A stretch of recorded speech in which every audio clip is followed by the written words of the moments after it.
Hello and welcome to the Everything is Black and White podcast. Andrew Musgrove here. Hope you guys are doing well. Give the video a thumbs up and hit subscribe as well.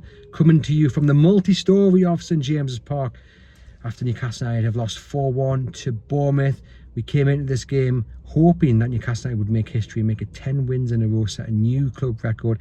Alexander Isak might get his 9th in 9 games. It wasn't to be, and right from the off really, Bournemouth set the tone and they were the better side throughout. Newcastle United barely laid a glove on them, and you can't complain. Bournemouth were the better side, they were excellent, and sometimes you've just got to admit when you were beaten by a better side. Bournemouth's domination, Bournemouth's performance, helped by the fact Newcastle United were pretty dire. And I've got to say, I don't say this lightly, that from Newcastle United this afternoon was one of the worst performances I've seen under Eddie Howe. Everybody was off. From the levels we've come to expect from Newcastle United in the last 9 games, everybody was off. You would struggle to pick a man of the match. Some might say Sancho because he had that engine about him, but even he was sloppy in possession. You might say Martin Dubravka because he kept the scores at 4. A good couple of saves that he made, especially that one low down to his left in the second half. But just such a drop-off from what we've come to expect from Newcastle United. Some might say that actually what we saw against Wolves, there were a few warning signs, and yeah, okay, you may be right there, but Newcastle came out there with all 3 points. And really today, I expected the game to be close. I still expected Newcastle United to pick up all 3 points. They didn't. And I was shocked at how easy Bournemouth had it. Now, Bournemouth are a very, very good side. I've spoken on this podcast many times that I think they're brilliant. I love the manager. I love their team. I'd love to have 3 or 4 of their players in this Newcastle United squad. I think they would instantly improve the side. But are they that good that they can dominate at St James's Park and be unhappy that they've not scored more than 4 goals? I'm not too sure they are. They are a very good side. I don't think anyone was underestimating them. But, I mean, what they did was they punished a very poor Newcastle. They punished a Newcastle that looked tired, that looked out of sorts. And really, it should have been Newcastle United taking advantage of Bournemouth's scenario with the injury crisis they're going through. You know, they've got a strong starting 11, but they've even got players in that starting 11 who are in unorthodox positions. And what Newcastle United needed to do was come flying out the traps, get an early goal, make Bournemouth do all the running, knowing that Bournemouth have only got youngsters on the bench and can't change it up. As it was, Bournemouth set the tone really early on.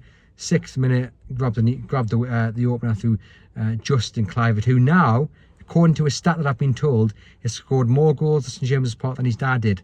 That's quite a stat. It shows you maybe just how unclinical Patrick Kluivert was in his days as Newcastle United's number 14, was he? And on number 14's Alexander Isak, totally off the pace today. He's been brilliant. Obviously, he's scored in 8 consecutive Premier League games, and we all thought, given his form, Newcastle United would grab a win today because he would be scoring, but he just didn't look himself. He wasn't reacting quick enough to the passes into him. Usually comes and collects them. He was a little bit standoffish. Touches going astray. He wasn't the only one. I mean, across the field, pretty much everyone had a dire game today. And look, you put it down to being one of those days, and you look back at the last 9 games and you say, look, that's the levels Newcastle United can get to. We can't win them all, but I certainly think Eddie Howe will be disappointed at the manner of the performances, because there were so many individual performances that were that poor. You have to ask questions about how the levels were so different. Maybe not to the Wolves game, but the games that have gone before. But you don't want to overreact. It's 1 game in 10, and you say, we would have taken that. If you'd been offered 9 wins and 1 defeat, you would have taken that. Yes, it's disappointing because there was talk of a title challenge and it's a big few weeks coming up. I mean, talk of a title challenge was very premature. And it is disappointing, especially with the early kickoff. You want to set the tone as well. And now Bournemouth just a point behind Newcastle. It's so tight. But you look at it, you look back at it, Eddie Howe will look back at it and try and just work out how Newcastle United was so poor. Put it down to maybe a bit of fatigue, a bit of tiredness. No, not many changes for Newcastle and Eddie Howe. People will say, well, why weren't Bournemouth tired? Fair question, but we're talking about Newcastle United here. And Eddie Howe will just want to try and understand how they were so poor and how individually they were so poor. I mean, what has happened in the last few weeks? Everybody's been on form. Joe Linton, Tonali, Bruno, Isak, Hall. But today, you'd struggle to pick a man of the match. You really, really would. Lewis Hall had a particularly bad game. He went off midway through the second half. He just looked all out of sorts. He was getting beat for pace. He was making bad decisions with the ball. But again, he wasn't the only one, you know. Tonali was all over the shop. Bruno tried to make things happen, but nothing did happen. Obviously, he gets the goal. We could spend all this video really talking about how poor people were.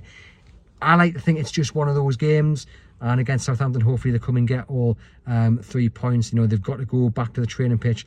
Maybe they'll be in tomorrow, maybe they'll be in on Monday, and just get back to it, get focused, and hopefully they can get back to winning ways against Southampton, rolling on to Fulham, and then into the game against Arsenal. We've got the old kind of issue with substitutions. Eddie Howe made a few substitutions. Kieran Trippier coming on, Tino Livramento going over to left back. You had Joe Willock coming on. You had Fabian Schär coming on at half time for Sven Botman, and really none of the substitutions worked. And we've had that kind of before this run, where there was a lot of criticism for Eddie Howe's substitutions. Maybe not necessarily the decision to bring players on and off, but just how the players weren't changing the game. And it happened today. You know, there was no game changers, or the players brought off the bench couldn't affect the game. Really disappointing. You know, Livramento being moved to left back, he looked all out of sorts there. Trippier had a really disappointing performance. Willock did nothing, and it was just one of those where you were disappointed, because I think against Wolves, what we saw, Eddie Howe was able to make changes. Of course, they're 3-0 up, they're comfortable, so it's a totally different environment, totally different game. Yes, they dropped down a level slightly, but I still think they were decent enough. Tonight, this afternoon, he needed players to change the game, and it didn't happen. And it goes back to that old question about squad depth. Is there enough there? I think the depth's there in terms of numbers, but is there enough there in terms of game changers when it really matters?